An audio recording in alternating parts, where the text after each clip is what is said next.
So today's tutorial is going to be based on this look. Please keep in mind that my camera really sucks. So what the colors look like on here are pretty much completely different to what it looks like in person. They're kind of coming off gray and not what they are in the palette. So it's kind of annoying me that my camera sucks.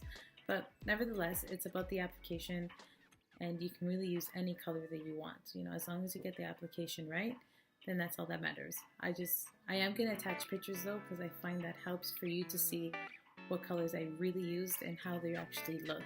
So I take the pictures with flash, without flash, just so you can kind of see the difference and how the light affects it. Under my eyes, I have a little pop of color, which you can't really see because of the camera again, but I have a little bit of purple.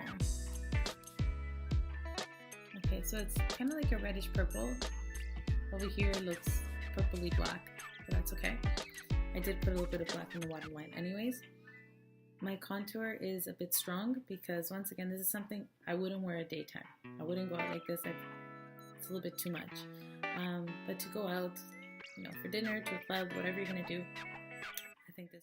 To start off, I'm using the primer by Benefit. It's called Porefection. Great primer, fills in all the little pores, fine lines, gives a really smooth finish to your skin to prepare you for foundation, concealer, and everything else that's going to go on. To prime my eyes and to make my eyeshadow last longer and avoid it from creasing, I'm applying MAC Soft Ochre Paint Pot.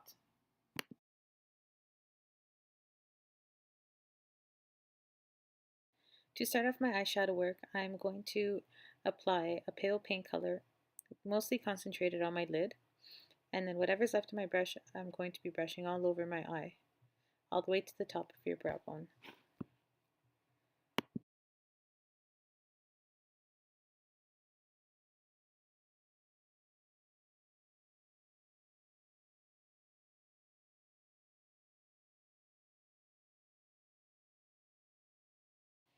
Then you want to take a medium brown, and I'm going to use one from the Naked Palette 1. I'm going to put this right above my crease, not exactly in the crease, but right above it.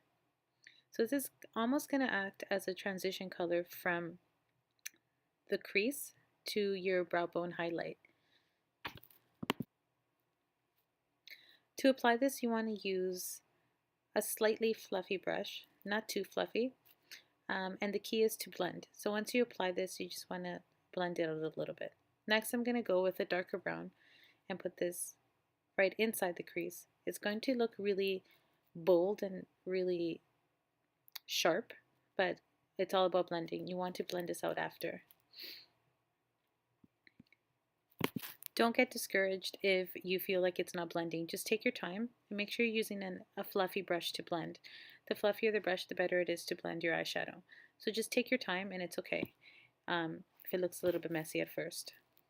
Then I'm going to take a highlight and I'm going to apply this on my brow bone to lift up the eye, and as well as the inner corner of my eye, just to open it up a little bit more.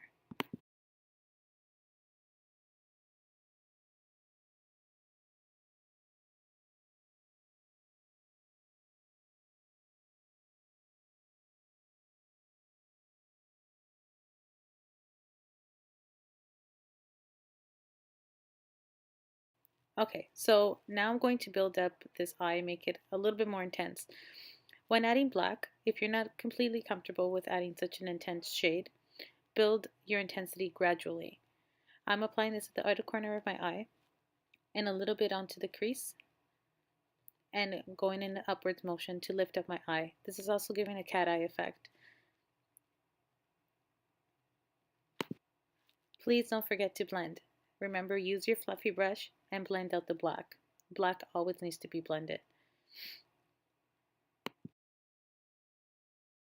I want to add a pop of color under my waterline, so I'm going to wet my brush a little bit with MAC Fix Plus and apply a purple shadow right underneath. It doesn't really pick up in the camera, but if you saw in the pictures at the beginning of the video, you'll see that the purple is a nice pop of color underneath.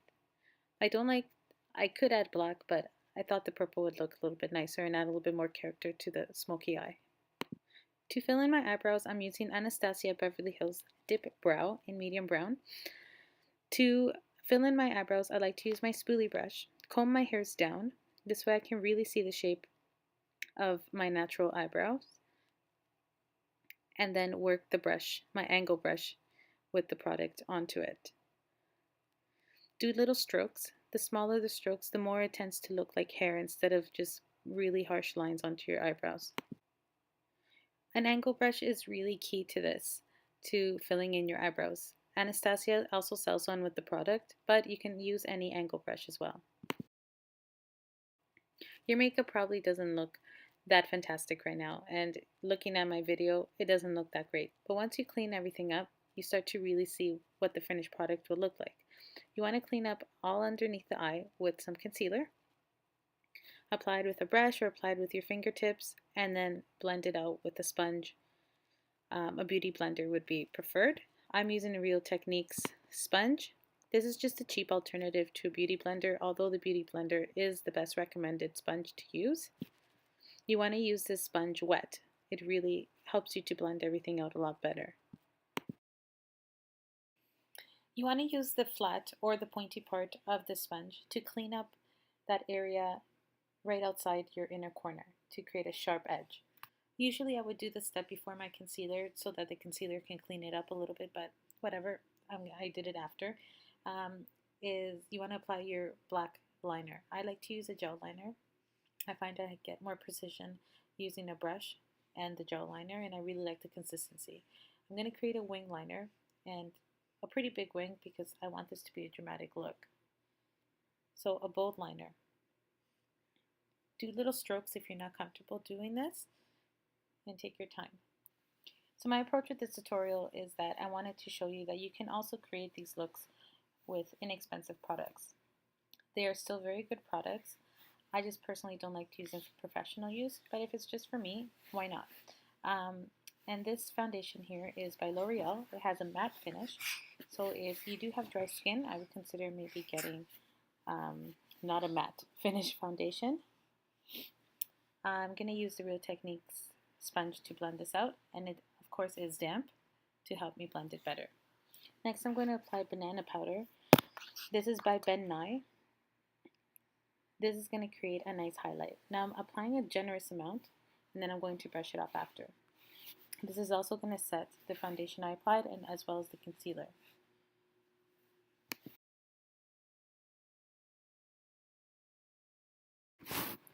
Next I'm going to contour it, and I really want to emphasize my contour a bit more with this look because this is more of an evening look and I'd wear this to go out. This looks great in photography. Not only does it make you look slimmer, which I love, but it just adds a great look to your face. Gives you a nice lifted cheekbone, and it adds a little bit of color to your face too, right? Just in case you're a little bit pale like me. If you don't have a contour kit like the one I have, you can also use a matte bronzer. So a bronzer with no shimmer in it. This will also have the same effect. You also want to blend out this contour really well because you don't want it to look like a harsh line on your cheek. Okay, you can almost look like you have a beard if you don't do this. You also want to contour the sides of your nose if you want to. I like to do it. It just makes the nose look a little bit more chiseled, a little bit more slim. Looks good. Now I love when my highlight has a really nice glow. I think the glow looks really nice. It gives your face a nice dewy finish. So one of my favorite products to use is the MAC Mineralized Powder in Soft and Gentle. If you can see, it instantly gives a glow. It gives a really nice look to your face as well. It makes that contour pop out even more.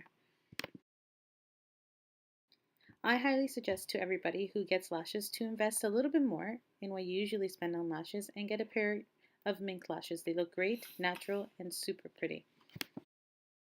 I always apply mascara right after your lashes just to kind of bond the both fake and real lashes, and apply some to your lower lash line as well.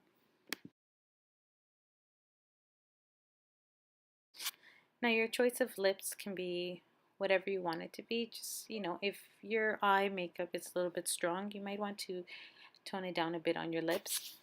I'm going a little bit nude, so I'm using MAC lip liner in Oak with Honey Love lipstick. I love this combination. It looks super sexy and it's just a nice nude to wear.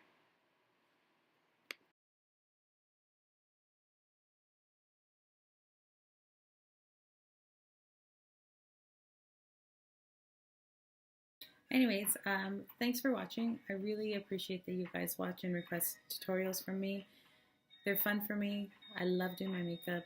It's, I am a busy mom, so I don't get a lot of practice. And, well, pretty much the makeup I get to do is on my clients, but it's always fun to do it on yourself and try different things that, your clients don't want to try. So thanks again. You guys can follow me on Instagram at Makeup by Vans. My account there is a little mix of everything. I have makeup and a lot of my personal things on there as well. I do plan on doing a separate makeup account soon. I just have to figure it out. And yeah, but if you have any more requests or any special looks that you want to see me do or do on somebody else, let me know. And you know what? I was thinking I'd love to use a model, and do a tutorial then so you guys can see how I do makeup on someone else. It's always a big difference, right? So yeah, let me know.